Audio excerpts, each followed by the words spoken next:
Hey y'all, welcome back to my channel. It's me, Kia Simone, and we got some things to get into, but before we do, let me just go ahead and set the tone, because this video is going to be a little bit different than the videos I normally do. So you're probably not going to see my face. I mean, well, you're not gonna see my face, because honestly I'm in here looking as chopped as the vegetables I'm chopping. Okay, so pretend it's ASMR or we on the speakerphone while you doing something. Just it's different today, okay? What had happened was those last 3 videos that I put out, I recorded before my uncle's memorial, and I took my time, edited them, put them out right before the memorial, and then the memorial came, and the grief been whooping my ass. And it was one of those things where you didn't really know you were grieving like you were grieving till your body started having reactions, and then it's like, hold on, wait a minute, hold on now, I miss him, but I ain't trying to go in the ground with him. And then after my real uncle died, my internet uncle Eric Mays had the nerve to die. Child, I just threw myself down and around on the ground. And then once I peeled myself up off the floor and I'm ready to record and do my videos, child, my neighbor got a whole landscaping project going on. He got a whole crew of people out here cutting down this big old tree in his yard. They in the front of my damn door screaming heave ho and all kind of stuff. Limbs falling, saws going all day long. I'm gonna insert a clip just so y'all can hear what I've been hearing.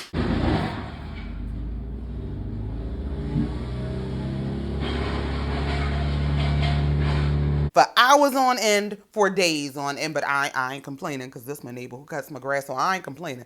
I understand he probably spent a pretty penny to get this whole crew of people out here screaming heave ho. So I'm just in my house minding my business, and that's why I decided I'm gonna record when I can, because he done paid them people to handle their business, so I'm gonna stay out their business. So yeah, let's just get into it. Before we do, please be sure to like, share, comment, and subscribe if you have not already. So I ain't really come down here to talk about nothing other than all the bullshit I see going on all through the streets of the internet. First of all, being Porsha. So y'all see Porsha has said she going back to her job at the Real Housewives of Atlanta, and she did a cute little ad, and she said Wendy Williams. I don't think so, but Porsha Guabadia is definitely coming back. Now, as soon as she said that, the government said, well, Simon Guabadia is definitely coming back too. He might be coming back to Nigeria. Child, they is trying to deport the girl husband.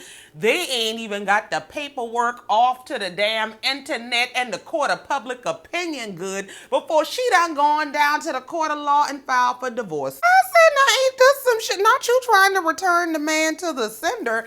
Now see, this is why I be telling people, let people keep their own damn problems. See, had Porsha minded her business, not made her eye long, looking all in Fallon yard, trying to get what Fallon got, it might have been Fallon having to carry this scarlet letter right now. But now you got to go through this shit with this man. And I guess Porsha said, no, I don't. I'm going through shit with no damn body. I'm going back to my job. And child, I don't put it past Bravo to be the ones that said, you know what? We getting our Sweet 16 season, come hell or high water. I don't care if we got to get it by hook or by crook. I can guarantee you that man got some charges they ain't pulled up on him yet. Go pull his background, run his name through some systems, go ahead, run them charges up on him, send him back across the water and tell Porsha, come on, clock in. This is also why you don't quit your job for no damn man. Because see, now he got you embarrassed all over the damn TVs and the internets, and now you going back to your job trying to act like you want to go back when you slammed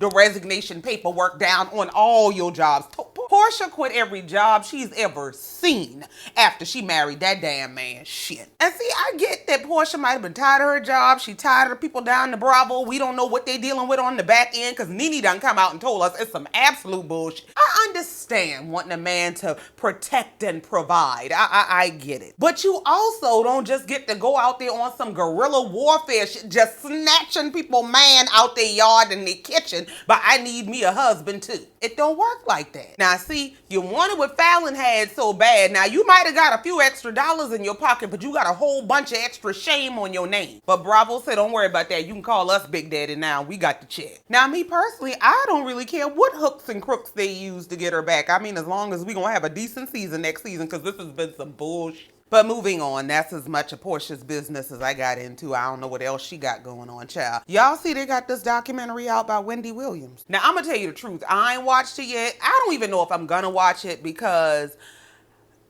I mean, honestly, first, I'm not this super fan of Wendy Williams. I've never been this person who is, oh my God, Wendy Williams. But absolutely have the utmost respect for the career she built. So I really respect her as an icon in terms of media. But I'm not one of those people that's like overly Wendy Williams obsessed, or I was inspired by Wendy, or I want to be the next Wendy. So I don't have that, I'm just crazy about Wendy.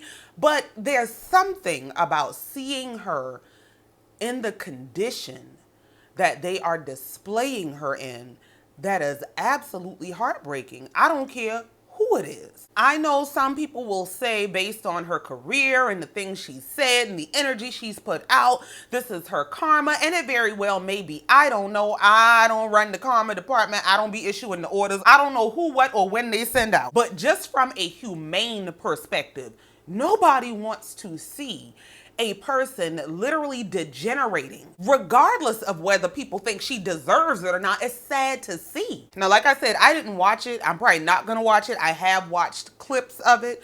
I have seen where they said she has a diagnosis of, I believe it was dementia and aphasia. I've seen the clips of her talking to her assistant, telling the girl to go get some lipo. They say that's the dementia talking. I've seen the clips of them trying to question her about her son spending her money, and she done told him, get the fuck about my face. Y'all can think I got all the dementia and aphasia and all that. I know my son, I know my money, and I know it ain't your business. I also saw the clips where they compared her condition, the state of her condition, the state of her coherence when she was in the care of her son versus her being in the care of some court, law, bank appointed guardian, which is some wild shit to me. It is absolutely wild to me that you can put your money in a bank, and because you got a certain amount of money that probably might cripple us if you take it out, which is probably why we're giving you such a hard time about getting your money. How the bank gets to dictate to you whether you in your right mind, and who you get to give your money to, who gets to spend your money, who you get to put in charge of your money. If it's anything that goes against their wishes for your money,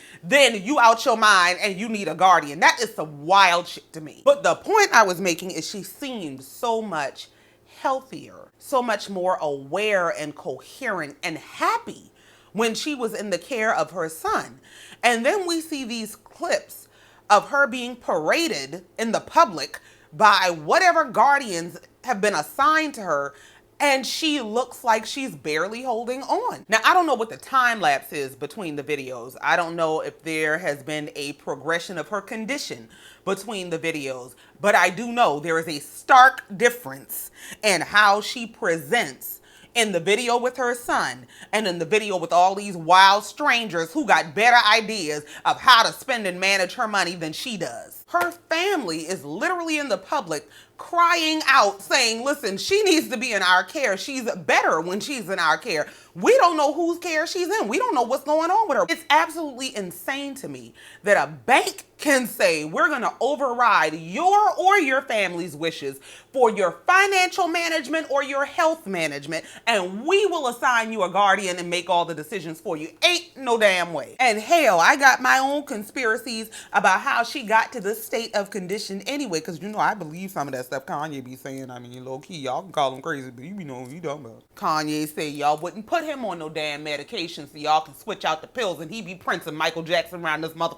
I understand. But child, just the clips I saw were heartbreaking to me. I mean, to see this woman, regardless of what you think about her brand or her product or how she has showed up in the world, to see somebody who was so seemingly powerful and in control of herself and her career, and who built herself from the ground up and overcame all kinds of adversity in her career and being fired over and over again and people trying to hold her back, and she elevated to the degree that she became this media icon, and then to watch her break down like this in the public, it's almost like her breakdown is being put on display for public consumption, and I don't like it. I do think it's a very cautionary tale, and making sure that you remain in control of your affairs to the best of your ability at all times.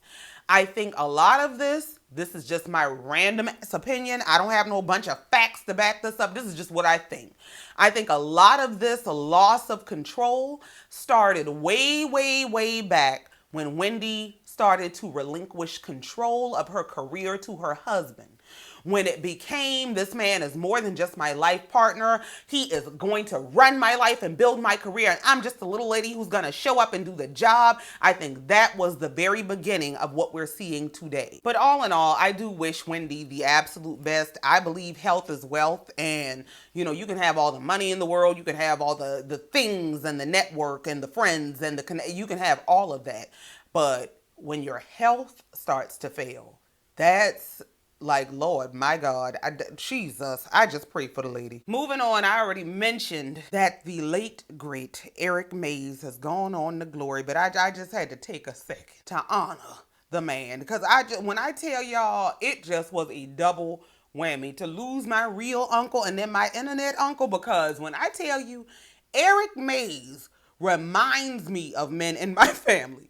If my granddaddy had ever had the nerve to go into politics, he would be an Eric Mays. So when I saw he died, I about fell out. I mean, this too much. I absolutely loved Eric Mays because he is the type that don't take no shit. He gonna tell you just what it is, just how it is. He was kicking ass and taking names in the name of his community, and I loved every minute of it. He kept us entertained, letting them people know he ain't there for nobody's entertainment. Well, now that Moses done gone off into the mount, it's time for the tribes to rise up. Y'all, next generation, come on, let's go. Just somebody see if you can put on Mr. May's shoes. Lord, it's just too much. Now, moving on. Since I'm down here telling y'all all the stuff I done seen on the internet, I know somebody gonna ask me, you had watched the ReesaTeesa? Yes, I watched all 51 parts of that ReesaTeesa bullshit, and that's exactly what it is, some bullshit. I don't feel bad for that girl, so don't come over here asking me that. Don't come over here with that. You just hating on it. No, absolutely not. This is a legion of lies and bullshit. Now, I'm not saying that she is lying, but I'm saying she's a damn fool if she didn't know he was lying. And it's not that she didn't know he was lying, because she let us know very early in those 51 parts that she knew this man was lying. But she didn't give a damn. She was willing to overlook the lies as long as the bills were paid. Barely in those 51 parts did this girl mention love or looking for love. She was not looking for love. She was looking to finesse her way into a better lifestyle. And she absolutely full of shit, because if you compare the lies he told her, how she described him to us, what the world saw when we finally found him, and common sense, none of it makes sense. This don't make no. You thought this man here was a former football player and some sort of wrestling enthusiast and a vice president. Girl, if you don't get out my face. She went right behind him to multiple realtors about they were getting a $700,000 house with no proof of funds. Girl, if you don't get your ass from around here, this man ain't never provided proof of funds to her, the realtor, the bank, no damn body. But she up there right behind him in multiple realtors' faces about, we're gonna make a cash offer. They done test drove half the cars in Atlanta because the company was gonna buy him a $90,000 car, and he was gonna put her in a BMW or an Audi. Girl, I'm sorry. I know women who've really been through some shit with a man. I am a woman who done really been through some shit with a man. This is not her being some victim of this man's lies. This is her being a volunteer and participating in him making up a lifestyle. If you ask me, it's a whole bunch of bullshit. I mean, everybody plays the fool sometimes, but this wasn't her playing the fool. This was her playing finesse. This was two people who both thought they were going to finesse each other out of a better life. They literally attracted matching energies is what happened. So no, I don't feel sorry for her. No, I'm not rooting for her. And oh my God, she deserves the world. No, you signed up for this shit. And you told us multiple times that you knew this man was lying to you, but it was just so intoxicating to have a man paying all the bills. Girl, child, let me just move on if I get pissed off by somebody else's business. Now, child, I don't know what else is going on this internet, but that's all I came down here to talk to y'all about. Because y'all ain't heard from me in a week, and I said, I know they think I'm down to the cemetery just rolling in the damn dirt. No, I'm here. I'm close, but I'm here. I do know I still got to catch up on Married to Medicine. I ain't been interested in them people. I ain't gonna tell you no word to lie. Now, I do think the reunion coming up is gonna offer more than the season has offered thus far. Not that the season has been bad. it just, I mean, how many of the same fights can you watch? But that's all I came to talk about. I just want to check in with y'all, tell y'all what I saw around this internet, minding other people's business, talk my shit real quick. But that's it, that's all. And I ain't got no more. So thank you so much for coming down here listening to me and letting me get this off my chest. Please be sure to like, share, comment, and subscribe if you're not already. And in the meantime, until next time, just like every time, I love you and I mean it. Bye.